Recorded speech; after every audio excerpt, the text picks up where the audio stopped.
This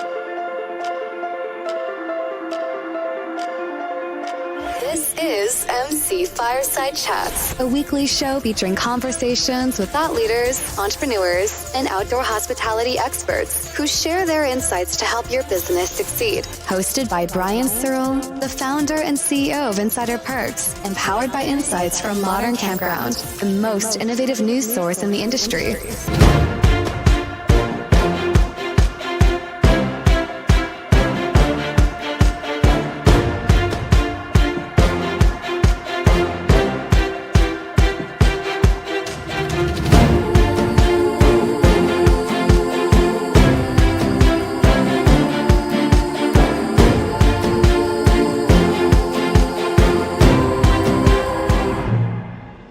Welcome, everybody, to another episode of MC Fireside Chats. My name is Brian Searl with Insider Perks. Super excited to be here for week number 1. Our regular recurring guests, leaders in the outdoor hospitality space and industry. I feel like we maybe didn't have one of these last month because it fell across like we did, but not with the same people because it was at the glamping show. We did it inside that really cool dome, but super excited to have all of our recurring guests here back. Well, some of them anyway, right? So I think Mark Koep's going to join us in a few minutes. He had a previous call that he had to be on, but super excited to welcome him to the show. And then obviously Christine Taylor and Mike Harrison from Sierra Hospitality. Super excited to have them here. And our new recurring guests here, we've got Scott Bahr from Cairn Consulting Group. So I would just want to kind of go around the room maybe. Oh, we have Sandy too, but I forget Sandy's there because she doesn't have a camera on. So I don't know if we should... Sandy, do you want, should we put Sandy in the corner for not having her camera on, or should we just let her? Oh, there she is. Oh, it looks so cold wherever she is. We can't hear you, Sandy, but we'll assume that you're saying you are in, I don't know, let's go with Alaska. Okay. Montana. Where? Montana? I'm guessing. Montana's south from me, so that means, well, it is pretty cold here. Anyway. So let's. Oh, I'm echoing now on Sandy's microphone thing. Sandy, you got to just mute that thing, I think, for now. But so hopefully we'll be able to talk to Sandy throughout the show. But super excited here. Let's just go around the room and kind of like Mike, Christine, and obviously Scott, introduce yourself a little bit. And then I want to deep dive with a little bit into Scott. We'll talk about some shows that are upcoming, things like that. So go ahead. Mike, you want to kick us off? Sure. First, thanks for Halloween theming our name plates. And I forgot to mention that. It's Halloween. I mean, it's always Halloween. Halloween should get at least as long as Christmas does. Oh, it's fantastic. Spooktacular even. I mean, it's just amazing. Thank you for that. And now I'm going to take my hat off because it's uncomfortable with my chair. So Mike Harrison, CRR Hospitality. Thanks for having me again. Look forward to seeing everybody at OHCE in Kansas City. Things are going well. I think, we saw the reports from Campspot about some of the business, tailing off at the end of the year. We had already seen it in the first quarter of the year because our seasonality is a bit different, time of year. So our back half of the year has actually been better than the front half in terms of pickup. But those are the national trends. Be curious. I had asked if they could do it regionally, and they couldn't. But that would be interesting to see, what the 4 quadrants of the U.S. would look like on that chart, statistically. Just to kind of see what the trends are. I imagine, the West and South would be different, but neither here nor there. I mean, gas prices have stabilized somewhat, unless you're in California and Arizona. But other than that, things are going well. Awesome, glad to hear. And definitely, we're going to dive into reports and analytics here with Scott. And so maybe Casey will show up and he can go over that Campspot stuff. But if he doesn't this month, then maybe we can have you talk about some of the insights that you gleaned from there and see if we can figure out a way to break down not the same data, but similar data regionally, because I think that's important. Scott and I have had those kinds of conversations. So Christine. Hi. I'm Christine Taylor. I'm at the Towne law firm. I sit in New York. I was at the glamping show, but busy during when you did your thing. Next up, I have some state conferences. I know OHCE, where Mike's going to be. I think I'm speaking twice there. And yeah, we're in the thick of conference season, so busy, and trying to balance everything else. Unfortunately, as I'm always the doom and gloom, heavy litigation year for outdoor hospitality, but we're working through it. and everything has been fun. And as I said, I guess 2 months ago now, my family is back in the biz, so I get to see my stuff in action, which I haven't changed any of it, but I have seen some of the uphill battles, so that's been entertaining. And definitely, and as I think I've said to a lot of people, things have changed over the last 3 to 5 years, and I think we're still kind of swinging in a mode of change from an operation perspective. I just want to know how the rest of us on this call can get important enough to speak at OHC twice. Well, 1 year I had 3 times. Well, to be fair, I have 1 year I accidentally ran my mouth too much, as I'm prone to do, and I let them know that I used to be an opera singer, so I ended up singing the national anthem as well. So if you're up early enough, you can hear that too. So come in with a weird talent, and they might keep you around more. That's what it is. I mean, first, like weird talent, like I have to have talent, period, first, and then I'll work on the weird talent aspect of it. But go ahead, Scott, introduce yourself and Cairn Consulting Group, please. As Brian just said, I'm Scott Bahr. I'm president of the Cairn Consulting Group. We specialize in research in outdoor hospitality, outdoor recreation. Well, that's not all we do, but that's what we're going to talk about today anyway. And I've been working with KOA for what will soon be our 10th consecutive year in doing the North American Camping and Outdoor Hospitality Report. I've actually been working in outdoor hospitality with KOA for 20 years. And for the last couple of years, we've been doing also a monthly research report. I don't know if everyone gets a chance to see that, but we do keep track of a lot of that incidents and such that you've been talking about, and we could probably have an offline conversation about some of that information at a regional level if anyone's interested, because that is something that we do track. So yeah, I'm looking forward to the conversation. Always interested to hear what other people are doing, and as we talked about before the call, even those gaps. What do people need? What are the gaps in information, and what do people need? What does this industry need? So looking forward to talking more about it. Yeah, I mean, that's where I really kind of want to, I think, first take the show, if all the other guests are willing here too, and hopefully Sandy can weigh in as well, and then Mark will be here. But I really want to, like, when I step back, and I've been in this industry for 15 plus years. I feel like it keeps growing every year, and somehow I get older. But however long it's been a little bit.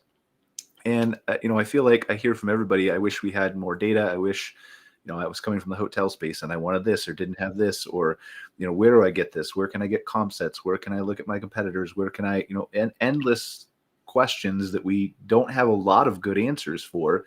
And certainly KOA and your work that you've done there, both through the North American Camping Report, Camping and Outdoor Hospitality Report, I think it's called now.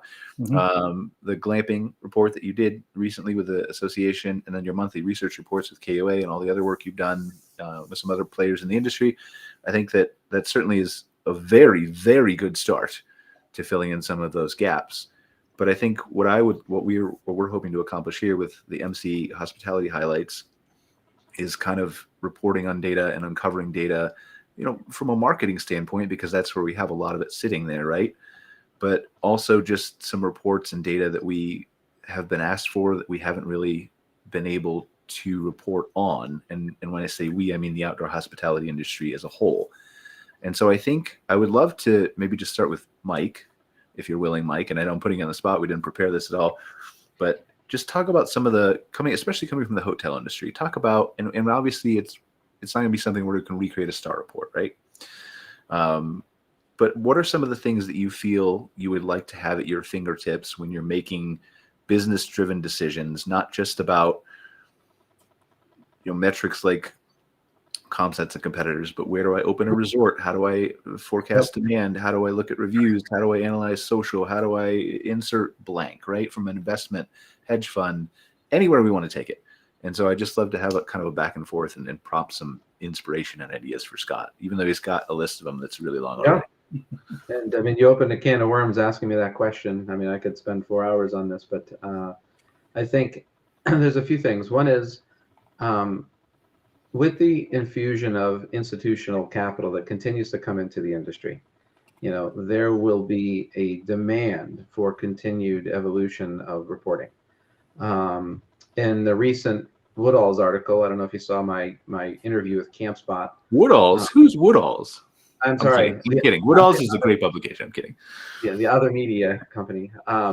I did an interview with Campspot on their Campspot Analytics, and they have the new Signals program, which is the closest we've come to a star report yet. It's not perfect, but I literally this morning was looking at, you can pull them weekly or monthly. It's like a weekly star report or a monthly star report.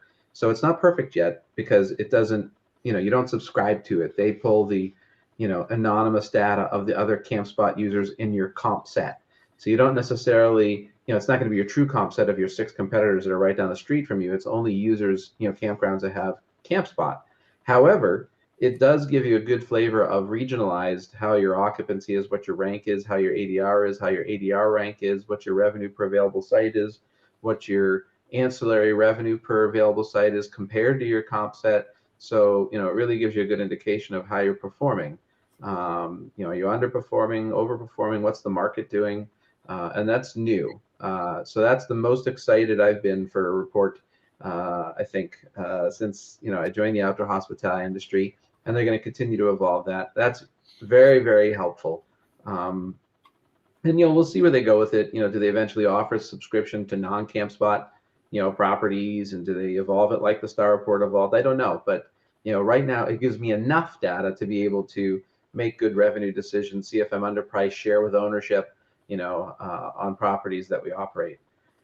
As far as the other data, so that's the number one need, right? And I would say, 25% of the people, the inquiries that CRR talks about is looking for data as well, right? And a lot of the investors that are coming in are from either the lodging sector, hospitality, or multifamily, right? That's probably 85% of the people that I talk to with new developments and, looking to get into the business and park management, and they're used to data, right? And their number one complaint is, I can't find any data. I could write a pro forma all day long for a hotel or for, multifamily, but I can't, for the outdoor hospitality. So I inevitably usually send them to Connor at Sage Outdoor Advisory, for if they want a feasibility study. But right now he's a little bit of the keeper of the keys, so to speak, in terms of having national data. And of course they protect that, proprietary information. So I'd like to see a more nationalized report of demand, demographical, market-driven data, that someone can pull, and the industry is going to continue to yammer for it. The investors are going to continue to demand it. There needs to be something more unified and focused in that regard so that investors can make good business decisions on the markets. Are they healthy? Is it a transient market or is it a long-term market? Is it both? Is it a primary or secondary or tertiary market? What are the factors that you need to look at? So, right now, unless you do a lot of your own research or if you use somebody like Sage, it takes a lot of legwork. So, we do all of our own research, but it takes a lot of legwork to get to that point. That's kind of report number 2. Report number 3 is also kind of industry operating metrics, if you want. So again, a lot of these investors, as they're coming into the space, I always like to say, I think I talk more people out of business than into doing business with me, because I go through their pro formas. I'm like, hey, you're putting 50 cabins. Do you have anything budgeted for linen expense or, housekeeping to turn the cabins? And they're like, And so, there's not a lot of good data out there about, what's your cost per occupied site, for a glamping unit for, a cabin, what's your minutes per room, so to speak, or minutes per cabin to turn a cabin, how much labor do you need? What's a good metric to use for utility consumption, which is such a broad question, depending on obviously where you are and what your arrangement is with sewer and water, etc. What's a good number for ancillary revenue? And so those are not readily available either. So those would be the 3 main things as investors and owners that we look for right now, that we've patched together and hobbled together, but we continuously get asked for it. And so I think from our perspective, right, I want to break this into two buckets before I turn it to Scott and let him respond to that for a second, right? If you want to, Scott. One is the pulling of instantaneous data, which I think is not, well, I know is not our goal with Scott, right? And that's more like I think there's ways that we can pull a lot of that data, right, from our marketing tools, from our Google Trends, from our search demand, and then third-party companies like AirDNA or Price Labs, specifically with accommodations, right? But I think so I want to set that aside just briefly because I want to focus more on the last, I think maybe the idea 3 primarily, is how do we get data that can be taken from a sample size of park owners, either nationally or regionally, I think primarily nationally, and then we work to scale that up, down, slice it left, right? But how do we take that and make it a data set that can be disseminated into a concise research report to be valuable to as many campground, RV park, glamping resort owners as possible? So, Scott, I want to just let you respond to Mike first. Yeah, that's quite a list. No, it's great to hear. I love hearing that stuff. I've worked in hospitality, other parts of hospitality in the past as well. So I hear everything that you're saying there. It's from our perspective, I feel like this industry still is a ways away from getting to that level of granularity, in just in how things are reported in general. I know that working in the tourism industry, for example, we used to get just this wonderful data on occupancy and rates and everything from everybody, and everyone would participate, but we knew where to find them, we knew where to get them. In the outdoor hospitality world, it's a lot more difficult. It's like herding snakes to get a lot of that information and how it's reported in and so on. But I do, when you mentioned feasibility studies and so on, it was the most common thing we heard at the glamping show was people wanting feasibility studies. We estimate that we had north of 35 people approach us on feasibility studies. And it's one of those things where and all it tells you is that there is this need and this gap for that type of information. Right now, I feel like we're at a certain level that we can provide certain things. And I say we, the collective we. But I also feel that, in order, I think it would be a great conversation to have to dig into what the resources are, what are the sources, and to get that information at that level, and then be able to compile it. I mean, I get calls and emails from investors weekly asking for all the information you talked about, Mike. It's very, very common, to hear that and to understand what the gaps are. Right now, we can speak at a much higher level to it, but we're just not there yet. And I'd love to dig into some of these topics further and see how far we can go in piecing that together. Well, and let's take one example, right? Because I think I want to flesh this out a little bit, maybe in my head, even if you guys already understand it. So some of this might come from a place of ignorance, right? But let's take your housekeeping example, right? What is the turnover cost for, X number of cabins that you rent out on a weekly or nightly basis? The housekeeping and cleaning and utilities and all those kinds of things, right? What's the path to figuring that out? Is that just a bank of people cold calling campgrounds for survey data like they do for politics, or like what is that look like? If you look at, you've heard me talk about our vision statement at CRR. It's evolved the industry to the modern world, and that comes from our background in lodging. And when I started in the lodging industry 30 something years ago, the technology had just sort of started, and this is what we were doing back then. And so the data aggregators were exactly that, right? It was, somebody would call you and they'd ask for your occupancy and ADR, and then it turned into fax in your stats. And then one day you actually got to push a button, to do that. For those that remember fax machines anyway. And so then they evolved. So the first part was the market data, and then that's how Smith Travel, how Star started, was that, right?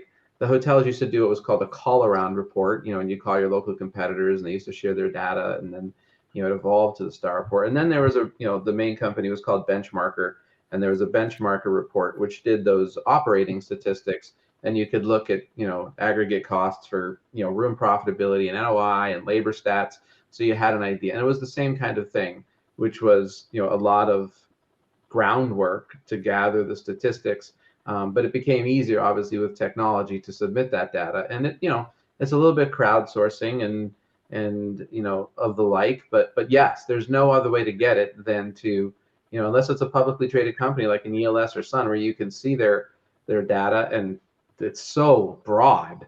Okay, great, ELS had another 97% occupancy month. Wonderful. It doesn't drill down enough, regionally and small property, etc. So I think it's going to have to start that way, grassroots, aggregate the data until someone, is able to publish a version where people are happy enough that there's enough demand to say, okay, let's make it bigger, and then there'll be more resources put towards it, I think. Yeah, it takes that upfront effort. We did it in the hotel lodging industry, where each year, it was easier from year to year, but it's that first time out of the gate to get to that level that was the most difficult. Once you do, though, it's like it became, again, people started to like the data, the reports, and they were much more motivated. But it's taking that first step. Well, and that's what I hope to do, right? Like, obviously this is brand new. MC Hospitality Highlights is not proven. We haven't done anything right. Obviously KOA has a lot more of a background behind this. And again, we're looking to supplement KOA's data, not do what KOA is doing, right? But I think that from my perspective, I'll put the resources behind you, Scott, and certainly you have a lot, but I don't if it makes sense from an industry need standpoint and from a mathematical standpoint, I'll put 5 people in a room and have them call whoever you want, right? So I'm certainly willing to put the finances behind this if it's helping the industry. It's just a question of how do we do it in the most efficient way possible, combining both those bodies with the technology and automations and AI and things like that to not just spin our wheels and in other words, kickstart that first process as fast as we can. Maybe take 2 steps at a time instead of 1. Mm-hmm. And so that's what I guess I'm kind of asking with all the data suggestions that you guys have. Yeah, I mean, I think I've been thinking about this ad nauseum. Michael and Camp, they know I'm annoying. Just I just yearn for data. And so, and I'd be willing to help. Is there a way? I almost feel like we should start with the state tourism associations, right? Because if we could get a grant funded, so for example, Mark, I don't know if Mark joined us, right? And so the Arizona Tourism Association, sponsored a grant that, you can get a considerable portion of campground fees funded for your property in the outdoor hospitality to make sure that Mark's product is featured in your park. And so I'm wondering, they aggregate data for the tourism industry already, helping them evolve, and some of them are aware enough that this is the next thing, that could there be some money from a state level allocated for some of this data sourcing, maybe a grant of some kind. So I think, and Mark, obviously you have the contact at, the tourism, so do we. Maybe we approach it together, and if there's a unified effort, maybe there's a way to start this discussion with the State Tourism Association. And I want to have Mark answer that in a second, but just for clarity speaking, I don't personally, and obviously the more grants and the more funding and the more participation we can have, the better, because it helps the industry, it helps us move faster. But from my perspective, the funding isn't the issue. I think it's understanding the process. What can we automate? What can we scrape from certain places? What can we gather from tools and software? What do we have to do manually via email or phone? And then figure out what that process looks like. And maybe we end up needing funding, but maybe we don't. And so I think the science behind how do we actually go begin to process and gather that data and where do we get it from, to me, is more of an important starting point than the funding aspect is. But I want to let Mark answer that too. And the funding, I'm sorry, Mark, the funding was secondary. To me, that's not the important part. It's more the resources and the contacts and the effort, backing behind it more than anything Which else. is huge. I can't tell you how many. I mean, I'm sure I maybe told you, but you already knew, right? But I can't tell you how many clients I get on the phone with and say, "Are you a member?" I told one yesterday. "Are you a member of your local tourism board?" Well, why not? They've got all this data and all this information on who's coming to the area. And it was a park. I can't remember where it was, maybe in Florida. But are you a member of the local chamber of commerce? And your occupancy is a little bit down in November and December. We need to figure out why. But start with the tourism association. They know why people are coming to your city or area in November and December already, what events are happening, who's coming here for hotels. And that's a big, giant leap forward. And so for sure, that data is, yep. Yeah, Mike commented on here, and I was actually going to chime in with that. The biggest challenge with this type of data collection, and I know I've spoke to Scott about this, is when you leave a system like KOA, the advantage KOA has is access to the data because they run the reservation system and they have that direct access. But the second you go outside of that system or ELS or whatever, and you go and try to collect that data from a mom and pop location, you're not going to get it. They're not going to share you that data. Either they're not going to share it to you or they don't even have it themselves. So how could they share it to you if they did have it? So, a data collection effort like this would be interesting on the surface. And as you're talking, there's some ideas that come to mind that may help, and you may have already looked at these. You've got on the recreation.gov side, you're talking about 2,000 campgrounds, Forest Service National Park style campgrounds. That data is actually available on their website. You could download their occupancy data, their prices. You can actually do a report based upon that. Same thing with some of the states, not all of them, but some of the states, so you can get state park data. The reason I highlight that is half of our industry are public agency parks, right? So that also skews any data you collect because number one, they're not pricing based upon demand. They're pricing based upon what they can, whatever their laws or rules are in their area to be able to price those sites. And then they're changing rules accordingly. For example, that law that just passed in California for the state parks about who can book, how they can book, and how long they can stay and all that type of stuff. So I love the concept of having that data, and I can completely understand it from an investor's perspective. And Mike, I actually want to pose a little question on that to you, and maybe you because you've been in this industry a long time too. We're in kind of a transition point right now. Interest rates have gone through the roof, and so all that free money is kind of washed up. And so there's been a lot of smaller investors who've jumped in, maybe bought 4 or 5 properties. They bought them over the last 4 or 5 years, and everything was fine until recently. And now they're going, what the heck? Things have changed a little bit. That's where things get dangerous from a data standpoint, is because if you have your data based upon good times and you don't have that background on the bad times, they could be making their projections based upon, we're 100% occupied. And then that switches and their entire cash flow statement is based upon, 95% occupancy. Now they're dropped down to 70%. I don't know. I'm just bringing up kind of areas where that data gets hard to get. Obviously, number one, mom and pops, they either don't have it or aren't going to share it. Number two, we're missing half the industry with public parks. And then number three, we wouldn't have enough history of that data yet to make really solid decisions upon it, but it's definitely something that needs to go forward. So, while we're waiting on Mike to respond, ditto on everything you said, Mark. And I also agree with what Mike is saying. In fact, I've been working on this project for almost 3 years already.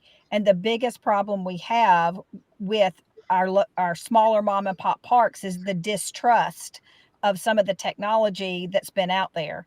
And so I think we have to begin with education, and we have to help them understand what's in it for them, what's in it for the camper, and what's in it for the industry. The one thing that we can all agree on, no matter where you come from, is we want to keep people camping. And this is important to keeping people camping. So, and I do believe that there has to be an independent person. It can't be any specific property management software or anything like that aggregates this data, because the fear is always that even though that data is agnostic, it can be used in some way by somebody who might have interest in one of those property management softwares. And so, but once we get the property management software data, then we do have the history, Mark, because most of those have years of data from the old to the new. So if we can educate these private parks, the smaller parks, on why this is important, then it's going to be easier to make this move. And I don't think we can be successful doing it without their engagement and without doing it this way, because it has to be automated. It's not going, the telephone call thing is not going to work, because again, half these parks don't even understand what we're asking them for, but their data does know and can tell us. But I think that's primarily, and you're right, like I agree with you, but I think that's primarily working towards a star report, that for sure needs to happen, which I don't have a goal of doing that with Scott, like maybe one day, right? I'm well beyond a star report. There is too much data that we can use that's so important. And the one thing we know from prior research is that campers are willing to give an amazing amount of data to the campground. We did one small test and we added the VIN number of an RV into the reservation field. In order to make a reservation, you had to put your VIN number. We had 70% who did it. I mean, they had to go look it up. Most of them didn't have that right at there. It wasn't even like a tag. It was a VIN number. And so what we know is that campers trust campgrounds. And that's why that data is so important to us. But we can take this so much farther than just a star report. For sure. I agree. And that's part of this conversation here is, where can we take that? How can we do it? How can we slice and dice it in a specific way that makes sense for like us to move forward, right? Piece by piece. Because our goal isn't to create another North American Camping and Outdoor Hospitality report. We already have one of those. Our goal is to, I think, and correct me if I'm wrong, Scott, but our goal is to go month by month, even, and then disseminate that even week by week into bite-sized chunks, into data that is not being, and I don't want to give away what the first one is that we're working on yet, right? But just things that have never been seen before in outdoor hospitality. Yeah, and to me, it's like in having this kind of conversation, it's for, in terms of focus, like where do we focus our energies? It would be, I'd like to just prioritize, like what are the need to knows versus what are the want to knows or not needed. It's like, I feel like there's a whole tier system with the information, and the best thing that we could do as a launching off point is, what do we need to know? What does the industry need to know now that we don't? Well, and I think I totally agree. Yeah, and I think it's so hard, because the industry was built, by the mom and pop RV parks, but the evolution of the industry is going to be built on the larger ownership groups, right? It's going to transition just like the hotel and lodging industry did, and so there's going to be a little bit of that pain, as some of that happens, and and pain maybe isn't the right word, because some of it's happiness, right? We saw in this last cycle a tremendous amount of these private parks selling for record numbers because they had very, very healthy results, and maybe they're happy and not pain. But it will happen, right? We've seen it time and time again, whatever industry it was, right? When the home improvement stores, the local neighborhood shops, Home Depot and Lowe's came and took over the industry, and I think some of these institutional capital infusions is going to happen too. And so these reports, will evolve naturally because they have to. And yep. So, Scott, you mentioned what's need to have. I had this exact discussion with our leadership team last week. What's need to have, what's want to have, what's nice to have, and you really got to focus on the need to have first, and the nice and want, maybe, you get to that when you can. But I think the need to haves are going to be focused on the investors. Where's all the money coming in from, that's going to continue to, because they'll pay, right? And Mark, I'm sure, you probably can speak to it, but you probably have a harder time selling a small, less than, 50 site park. They've owned it for 40 years on your campground views, as opposed to the larger parks that have, more capital and resources behind them. And I don't want to speak for you, but I imagine that's probably the case. And so it's going to evolve as the funding changes. And I don't know, Mike, if it was you or Mark that said that you were talking about the different kinds of parks, but I think that's absolutely key too. We have to be able to identify clearly the different types of parks so that everybody's speaking the same language, as well as the different geographics, because we do have some areas that are going to be very successful on seasonal parks, which are only open 6 months out of the year, or we have some that are going to be very successful on monthlies, which I mostly see those as parks that are catering to workers that come in, not the RV park that's turned into a mobile home park that's now a neighborhood. But that data has to be able to be segmented to make sense. Otherwise it just dilutes. Yeah, and then to add on to that, so to Mike, to your question specifically, we actually find it's easier to sell our services specifically to operators who know the campers, so who know and understand their guests. And that, I actually think that's one of the challenges we have as an industry, is there's a lot of money that flowed into it from people who frankly saw it as an ROI, not as I want to serve a camper. I want to serve a guest. And so there is that disconnect, and we see that across the board, from small parks all the way up to some of the larger parks that may have been bought by, investment groups, or, and I'm not talking the names, I'm talking the names you don't know, who put some money together and bought a park. And those are the ones that actually struggle, the ones that don't know their guests. And so, maybe that's, and I think that the North American Camping Report picks up a lot of that data, who the guests are and what the trends are in that realm. And I just wonder if some people just don't read that. Like, they don't actually, review that report and understand the guests a little bit, because, what we know, and I think the most important data point that came out, at least from my perspective, from the last North American Camping Report, was that, 70% of all new campers are under the age of 40. Is that the data point, Scott? Does that sound about right? That's pretty close. The new ones are, that new group. Absolutely. Yeah. That's who's flowing in. And we, it's one of those things we thought maybe it was a blip, out there, but it wasn't. And we see it consistently. It's very consistent. So there's, that's what hospitality is all about, is knowing that guest. Yeah. And so, talking about the data points that you're collecting, that becomes important, right? It's just understanding what the core problem is and how people are consuming data. And that's the other challenge with reports like this, is that even operators and investors, they consume data differently now than they did even a year ago, right? You need to create an infographic, but if that infographic has too much info, they're not going to see it, right? So how are you presenting that data back to the folks that are going to be making the decision upon it? So, that's just something else to consider, is if you go too deep, nobody's going to read it because they're not going to go that deep. But how do you chunk it up to where people can really understand the core issues that they're facing? And so, where I always go, again, I'm a marketer, so as a marketer, I always go back to who's our core guest, who are we actually serving? And in the end, it's the camper. All of us serve the camper in the end, whether we're providing services to a campground, in the end is to serve a camper. And so really understanding that, and I spent a lot of time in that field, and I can tell you there's a lot of change going on within our guests right now. And it's happened over the last few years, but really right now, there are some significant material changes going on. We're losing the COVID campers. We're getting the people who want to get outdoor and adventure.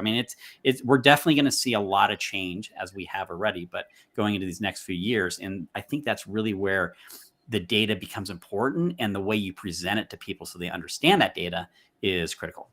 Well, and that's a whole other thing. Go ahead, Scott, please. Oh, I was going to say, Brian and I had this conversation too about, how much do you push out there versus, kind of holding back, filtering some of that. That's one of our challenges, but it's also one of the things that's part of our strategy moving forward, is to come out with what we feel is a very digestible report of some very digestible information, and then find other information to slowly feed out there. Because if you use the fire hose, it just won't work. We've seen that quite a bit, and believe me, I have so much information that it's insane how the filters that we have to use sometimes, and so that's one of the reasons we keep asking these questions. To come full circle here is to find out, what do people need, what do they need to make decisions, what will help the industry move forward, because that's what it's all about. Other than that, we're either poking around in the dark, or we're pushing out too much. I literally just spoke to someone yesterday about how they were given like 500 pages of a report and expected to, present that to their staff and make it understandable. And they're like, I don't even know where to start with this, And so it's important, and it's incumbent upon us to do that and to take that leadership role. And that's what I feel like we're trying to do here and having these conversations. And I think that's exactly what I was going to say. And then I would supplement that by just saying that I think everyone is different in how they consume data. Mm-hmm. Some people will sit there and read the 500-page report, right? Most people won't, but some people will. And then there are people who need the monthly research report condensed and available and clear, concise, whatever, right? Or the non-busy infographic. But then there are also people who will consume it and slice and dice it in dozens of other ways that the industry hasn't even thought about, right? And so from my perspective, I don't want to try to figure out how people best disseminate it and pick one.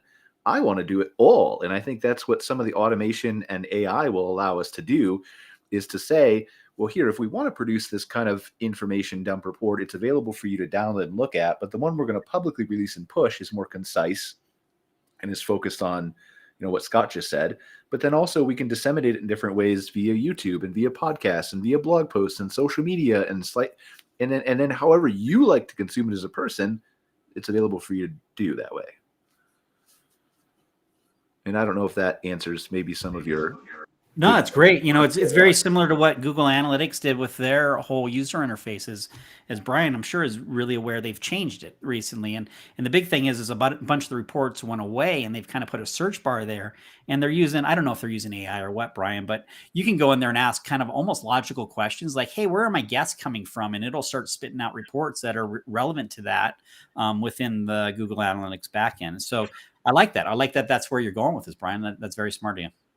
I mean, I'm trying, right? Like, it's a work in progress, and we definitely need feedback from everybody on this call, including Christine, who's been really quiet. I'm so sorry, Christine. We're talking about data, but pop in from this is a legal perspective too. Like, we need data on what people need protection from waivers and liability and ADA and what legislation is being passed and isn't passed and how people can, all that kind of stuff, right? So I feel like... Well, you're not wrong there. Lobbying groups, I actually get contacted for some of the local associations that I do work with, their lobbyists and I communicate because they are asking kind of for data about what I've seen. Like, what I can give in my realm is not as forthcoming as I could be in some other realms, but they want to know, is this really an issue we should be spending time on? How many, campgrounds out of the, whatever, 100 in this association are being affected by this issue? Is this something that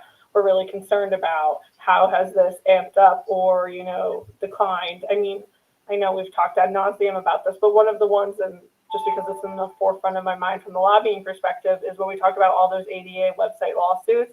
We had a whole conversation about how many campgrounds that actually affected.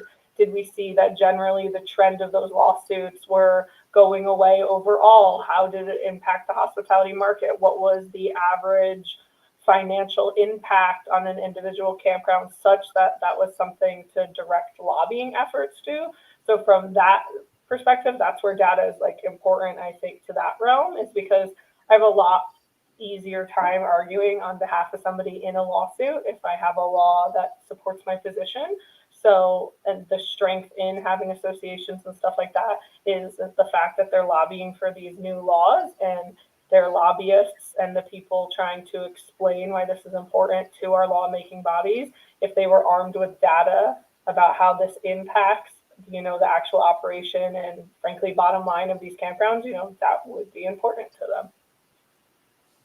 Yeah, and that's what I think our big opportunity is here. Is yes, it's going to be a slow, small ramp up to get to where it becomes something that, just like KOA, that people are used to. I'm going to open this because it's going to provide me something valuable, either in social media or in a monthly report or however we end up disseminating it through podcasts or blogs or whatever else, right? But once that comes, then again, it stacks, it grows, we evolve it.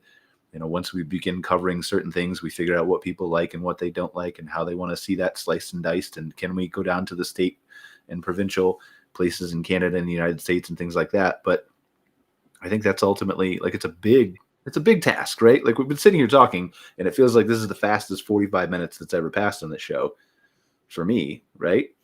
because, and part of it's because I'm a geek too, right? But like, there's just so many different directions we can take this, and we need to have kind of an understanding of, if we put it all on the table, we're all going to be overwhelmed and it's going to be much harder to get started.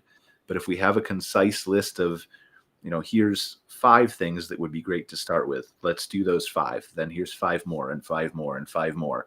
Then all of a sudden, before you know it, we've got a comprehensive library of all kinds of things. And I think that's probably the easier. Would you agree, Scott? Absolutely. I think that prioritization would be a great place to start. It would help us focus, because believe me, when sometimes you start looking at stuff and it's like, squirrel, it's like you see something else and you end up going in a different direction. So absolutely, I would love to go through that exercise. I think it's a great place to start, and to get some buy-in from other folks about that, and that'll push us forward, and it'll help us see the bigger picture and also the long term, what we need to get done. I mean, I think that, and certainly I want to hear everybody else's thoughts here, but maybe the best way to do this is, obviously we know what people are already asking us in conversations, from Scott to Mark to Mike to me to Christine, to right from an investment standpoint. That data, I think, is kind of, it's almost can be pulled in some ways from ChatGPT, right? You can say, like, I'm an investor group coming in here. What are the top 10 data points that I would love to have, and what kind of, right? And so that gives us a starting point. But I think there needs to be some kind of roundtable, like almost maybe even a Slack channel we put together, Scott, that has X number of people from different areas and aspects of the industry who, if we need to, can give us ideas, but 2, where you can just kind of pop in a random thought and say, what do you guys think about this? Is this a good direction to go, right? And I think maybe that collaboration is going to be as big of a driver to the success of this as anything. Absolutely, because really the first rule of research is don't duplicate what someone else has already done. I talk about this a lot. It's if someone else has already done, and that's where sometimes people get bogged down. It's like they go in the direction that someone's already gone. Let's go in the new direction. Let's figure out the things that we don't have first. Which is a lot. We're in some ways lucky in that regard, that we can kind of take it in all kinds of directions that don't exist so far, but also unlucky in that we have to start almost not from nothing, but from the great work that KOA has done, and kind of build on that. So any thoughts on any of that other stuff, guys?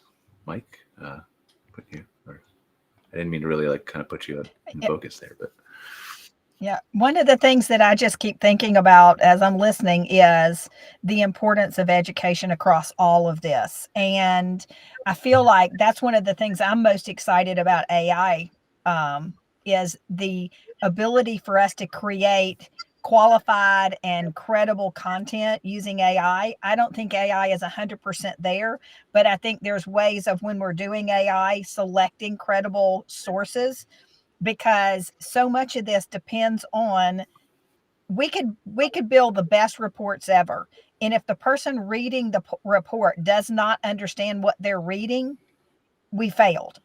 And so it's not just educating the campgrounds on why we need this data, but then educating them on what the data actually means, and how do they use it, and how does that work at their specific park.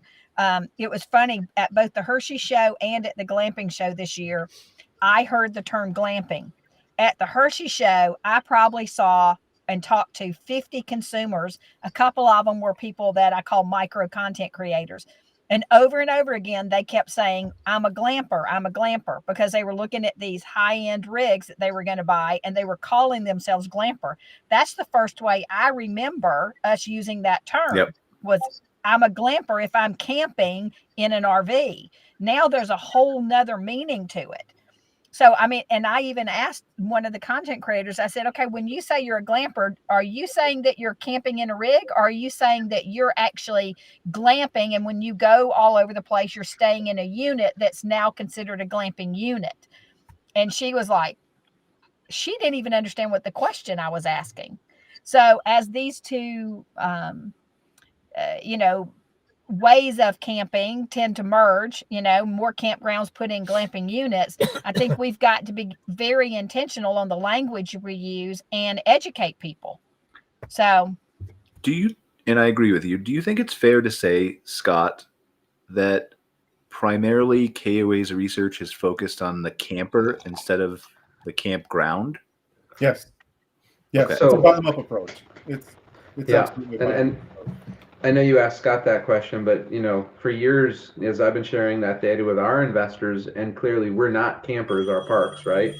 I always preface the caveat, disclaimer, this data isn't necessarily our customer, right? Because now granted, as KOA has also shifted to more glamping and some RV, that data will obviously get cleaner, but 100%, that is much more of a camper type. And so you have to be careful. You have to be careful making your decisions on just one report, right? So we use those 3 or 4 reports that come out in aggregate. For example, we were just, not to get sidetracked here, but we were just talking about cable TV, and I gotta be careful how much I say here.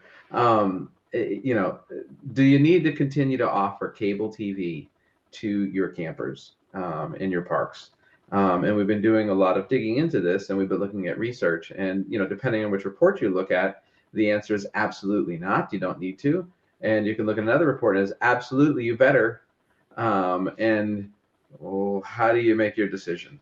And so that's where I think to everybody's point on this call, what has value to everybody? And Mike Papp had posted up another comment about Campspot's analytics is great, but it's only in Campspot's PMS, right? New books reports are going to be great, but they're only to the new book user. And so all of these, we just have to be careful. What's the source of the data? And if Scott's a researcher, right, I'm sure that's always on your mind is what data are you using to make that decision? So how do we make sure that the reports that we're developing are unified, provide trustworthy information? And I don't know that we're even at that point yet, because it's always going to be jaded and not full and not have all the context because there's so many segments and it's segmented right now. But well, and Scott and I had that was one of the first things we talked about, right, Scott, was transparency. Mm-hmm. What is the data set? Where does it come from? And I know Scott prioritizes that. Yeah, it's something that we talk about a lot. And I would invite anyone to, Mike, I really like hearing you say that, because it's so important for people to read the information through that lens. It's very important. And I'm not criticizing anyone in their work. I'm just saying, absolutely not. Look at it through that lens. Who is it that's being profiled? And sometimes your cable TV answer, I would say, well, let's start cutting it by different segments. Who is your guest? Let's do some profiling here, and to see, is that truly the case? I mean, could your data set be a lot of state park campers, for example, are probably not going to say they want cable TV. It depends on who's part of your data set, who that cut is with. So yeah, it's absolutely important, and I would just tell everybody to do that, to read and ask a lot of questions. I invite people all the time to ask me questions, and I say the same thing, and I put it out there. It's like, please ask questions, call them up, send them emails, ask them, have a dialogue with people. You'd be surprised what you might be able to get out of some of these other data sets that are available too. Well, and I just finished a review of 19 of the property management softwares that are out there. Some of them have been there forever. Some are kind of your main core. Some are the rising stars that I believe are out there that are new, just in the market for the last year, kind of in preparation for a couple of the conferences we're going to. And one of the questions I asked them was, if there was a way to agnostically share your reservation data, no customers, just the information about the check-in date, the checkout date, potentially how far they've traveled, some of that kind of information. And 15 of the 19 immediately said yes, without any kind of further explanation, just a basic question. So to speak to Mike Papp's question, yes, I think that I don't think they will work together, but I think they will work with an independent company to provide that information.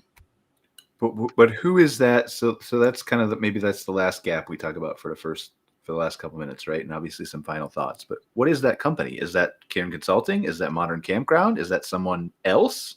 What does that look like? How do you? There are 4 people right now already working on something in the space. I will tell you 2 of them are people I would not recommend because I believe there's conflicts of interest. And 2 could be interesting, but I think there's space for some other people. It's like you said, there's a lot of ways to look and slice and dice the data. I prefer launching the initial part of it with one reputable person. Scott is one that I would absolutely hands down work with. Brian, I think that you would be another agnostic portal that we could use. But there are already in process 4 companies looking to do this. And so that's like ultimately, like, if whatever we can do to help the industry we want to do, but I don't think that's our main. Yeah. Anyway, we could go down. We could keep talking about it. Yeah. And just as an example, I don't believe that any company that has a property management software, even if they start another company on the side to do it, should be in this space, because I believe there's a conflict of interest there. I think it should be somebody who has completely stepped away from the reservation software. I would probably have some problems with some management companies if they decided they wanted to do that. Just because you're getting access to data that you could then back into assumptions that I believe create a conflict of interest. And what I want to do, because I believe this is so important, is remove all those barriers, remove all of that suspicion, so that we have somebody that everyone is willing to work with because they do not see a conflict of interest. There's no demon hiding behind the bush kind of thing. Well, see, I almost think that has to be Scott. Like, even you could even say that I have conflicts of interest from the people we do marketing for at Insider Perks, right? So I think that's really, really hard to get to that singular person who doesn't have anything or is completely like I would say I'm trustworthy and I'm not going to use that data, but like there's also always that in the back of your mind, right? With everybody, except maybe Scott. Well, Scott is not one of the 4 on my list, but if I had to pick somebody out right now, if you told me I had to give you an answer of somebody I would trust to do this, he would absolutely be at the top of the list. Well, and I don't think there's any conflict with what he's doing for KOA, because I also believe that the CEO of KOA, Toby O'Rourke, her core value is to help our industry as a whole. For sure. Yep. Shares this data with anybody. She's not keeping it hidden and only available to KOAs. And so you can see, and she's not charging for it, which she could, I mean, she could say, hey, if you're not a part of KOA, I spend a lot of money on this. You can buy it for $1,000. She is making it readily available. And I think she would welcome participation by other parks. So him having KOA as a client, what I'm saying is I don't believe that is a conflict of interest. Yeah, I don't. And again, it's you're never going to get somebody who you can say doesn't have any conflict of interest in someone's mind somewhere. But if you still trust that person, they can segment, silo, keep it apart. Then I think that's the ultimate goal. But I feel like Mike and Mark have been very quiet during this episode. Like, talked a little bit, but like not as normally. Yeah. Especially Mark, maybe. But wow, I thought I was talking too much, so I started to let everybody else have conversation. I can talk as long as you want. Well, I mean that's ultimately what we need to. Go ahead, Sandy. I was just going to say, and before Christine leaves, but I think she already left. I would love to have a component in there where things could be entered specifically relating to laws. I don't know there's a place we can aggregate that yet, but certainly there are enough places, or we could have an expert that's putting the most key things in there. So we could add that content in there from an educational standpoint and a analytic standpoint. And a terms and conditions. I will tell you, as a multi-state operator, one of the most frustrating things you do is revise your terms and conditions per state, and clearly every state's mobile home park or residential or tenant laws are all different. And so that's definitely another need, is what's the national resource that people can find on that. Not that, I mean, that's a whole nother topic, but anyway. Yep, I agree. All right, final thoughts, guys. Mike, Mark? All I'll say is, Brian, you take on the easy task with everything you do. So kudos to you. Yeah, stop disappointing us. I'm sorry. With your excellence. It's not my excellence. I just bring in people like Scott who are excellent, and then it just makes me look good. That's all. So, are we doing? We're gonna meet for a drink or coffee at OHC. Yeah, I meant to message Erin the other day. Like, I feel like Erin should plan this one. She should be the party planner. Can she do that? Like, I was the glamping show guy and brought everybody together at like 4 different places. But I think it's on Erin this time. Can we put that on her?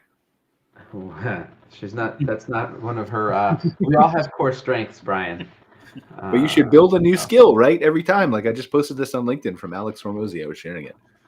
Like, skills are the one thing that will always be valuable no matter what the situation is. So anyway, we'll find time to get together, I'm sure, at Arvik. And I definitely I think this is the core, right? And then we're going to go a few minutes over, so that's okay if anybody needs to drop off. But I think that's the core thing here is we need to get a Slack channel going. We need to curate and I hate curating in some capacities because it almost makes it feel like we're excluding people by including people. But I think there's an opportunity here for Scott and I to put our heads together and say, like, here's a list of 10 or 20 people that we feel like are from different aspects of the industry. Maybe somebody from KOA and somebody from Jellystone and somebody from a couple management groups and somebody from, Mark from Campground Views or whatever, Sandy from the RV industry side of things. And just here's a very robust resource that we can go to, that even if that group of people doesn't know something, they have the ability to reach out to somebody who does, and then can say, this is a good direction, a bad direction. Here's why we think we can get this data here and not here. And I think that collaboration would certainly be way more interesting than just me and Scott on the call. Right, Scott? It would, even though our calls are very interesting. It would still be. I paid him to say that. Well, and what I found with the innovator team, which is you have to be invited to be on the innovator team, is that it challenges people to innovate because they want to be on the team. Wait, what is it? Where's the innovator team? How am I not on the innovator team?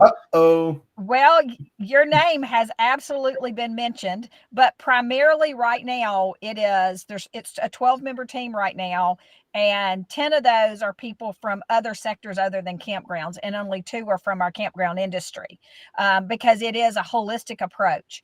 It's fine. I'm not really, like I said, I'm not an innovator. I just pull people together who innovate. Oh no, I think you're on the cutting edge of everything, Brian. You're always the first one to step off the cliff and test everything out for us.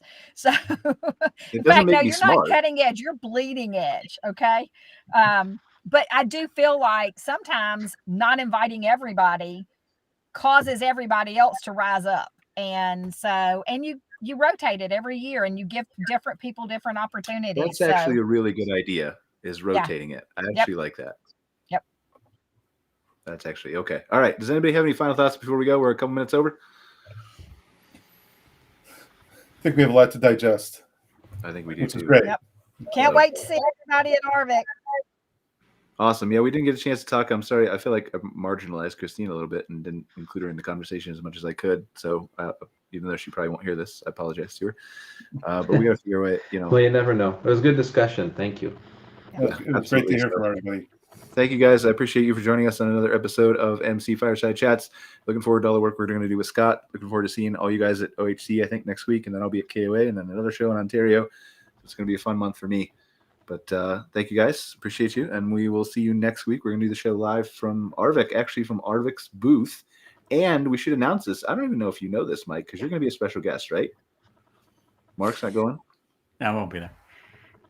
I think we're gonna do the show at a special time next week at 6:30 Central Time at night during the trade show from Arvik's booth is what we're working on. So it'll be an interesting kind of discussion, and we're gonna move it from the typical afternoon show slot, and we're gonna see how much the last email said. Fun we have. Yeah, I know that's not what the last email said. This literally was happening this morning in email. So. I think it would definitely be fun to include some of the people that are actually attending, like we did at the glamping show, because that added a huge aspect to that particular episode. I loved it. Yeah, for sure. I mean, I would do all of them live if I could. So, all right, let's get out of here. See you guys later. All right. See you, everybody. Later. All right. Bye. Bye. For joining us for this episode of MC Fireside Chats with your host, Brian Searl. Have a suggestion for a show idea? Want your campground or company in a future episode? Email us at hello@moderncampground.com. Get your daily dose of news from moderncampground.com. And be sure to join us next week for more insights into the fascinating world of outdoor hospitality.